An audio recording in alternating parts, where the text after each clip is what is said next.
এক ছোট্ট গ্রামে বয়স্ক ঠাকুমা বসবাস করত।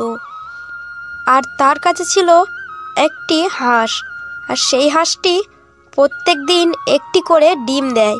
একদিন ঠাকুমা হাঁসের কাছে গিয়ে বলে, আরে আমার হাঁসটা যদি একটি করে রোজ সোনার ডিম দিত কত নয় ভালো হতো।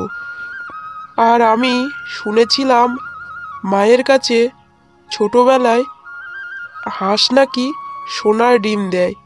সত্যি আমার হাঁসটা সোনার ডিম দেয় তাহলে কত নয় ভালো হতো। ঠাকুমার এরকমই কথা হাঁসটি সব শুনে নেয়, কিন্তু হাঁসটা ছিল একটা জাদুই হাঁস, সেটা ঠাকুমা কখনোই জানতো না। হাঁসটি মনে মনে ভাবে, আচ্ছা, এই ঠাকুমার মনে হয় এইবারে একটি করে সোনার ডিম দিতে হবে, তাহলে ঠাকুমার কষ্ট কিছুটা কমে যাবে। তার পরের দিন সকালবেলা ঠাকুমা হাঁসঘরে এসে দেখে সত্যিকারে একটি সোনার ডিম। এটা কি দেখছি আমি? এটা তো সোনার ডিম।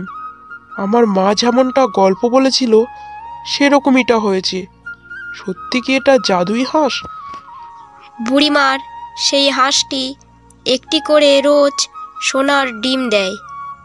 পাড়ার এক ছেলে দেখে নেয়। এই সোনার ডিমের খবরটা পাঁচকান হয়ে যায়, আর ঠাকুমা সেটা জানতে পারে। ঠাকুমা অনেক চিন্তায় পড়ে যায়।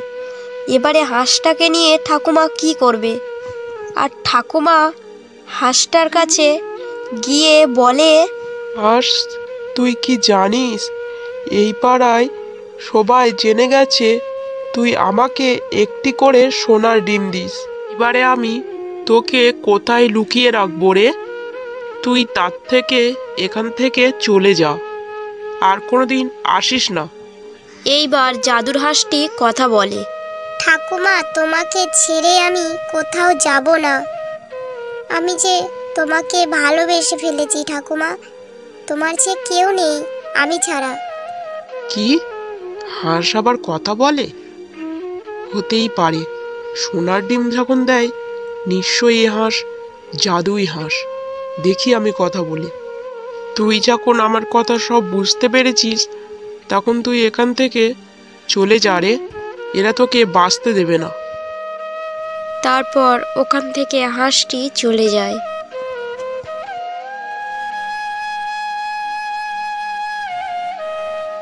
হ্যালো বন্ধুরা, আপনারা যদি আমাদের চ্যানেলে নতুন হয়ে থাকেন অবশ্যই আমাদের চ্যানেলটাকে সাবস্ক্রাইব করে রাখবেন। আপনার একটি সাবস্ক্রাইব আমাদেরকে আরও বেশি কার্টুন বানাতে উৎসাহিত করবে।